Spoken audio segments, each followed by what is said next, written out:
यवतमाळच्या मारवाडी चौक परिसरात नवयुवक गणेश मंडळ गेल्या 62 वर्षांपासून यवतमाळच्या राजा गणपतीची प्रतिष्ठापना करतायत। दरम्यान कित्येक वर्षांपासून गणपतीजवळ अनेक वेगवेगळे देखावे सादर करीत असतात।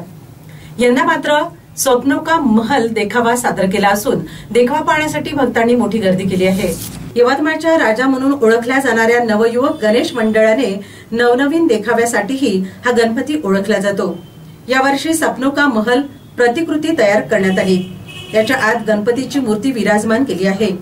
सर्वसामान्य माणसाला जसे स्वप्न असते की आपले असे घर महल कसा असावा, आपल्या आयुष्यात असे घडावे, या स्वप्नाला मूर्तरूप देण्याचा प्रयत्न या मंडळाने केलाय। सर्वसामान्य माणसाच्या स्वप्नाला जशी येते की असे माझे घर असावे किंवा असे माझे प्रासाद असावे, त्या स्वप्नाला मूर्तरूप देण्याचा प्रयास यवतमाळचा राजा मंडळाने केलेला आहे। आणि बंगालचे 45 कारागीर 1 महिना दिवस रात्र मेहनत करून या महलाला साकारले आहे।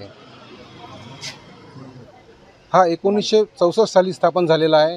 हे 62वा वर्ष आहे आणि यवतमाळच्या राजाला भक्तांनी सोन्याचे चांदीचे दागदागिने आणि सिंहासन अर्पण केलेले आहे।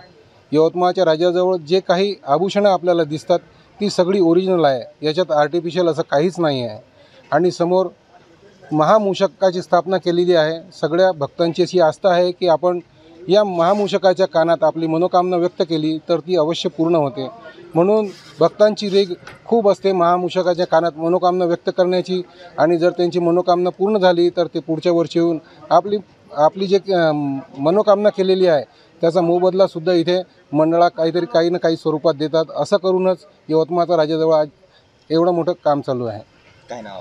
नवल खेतान, यवतमाळ।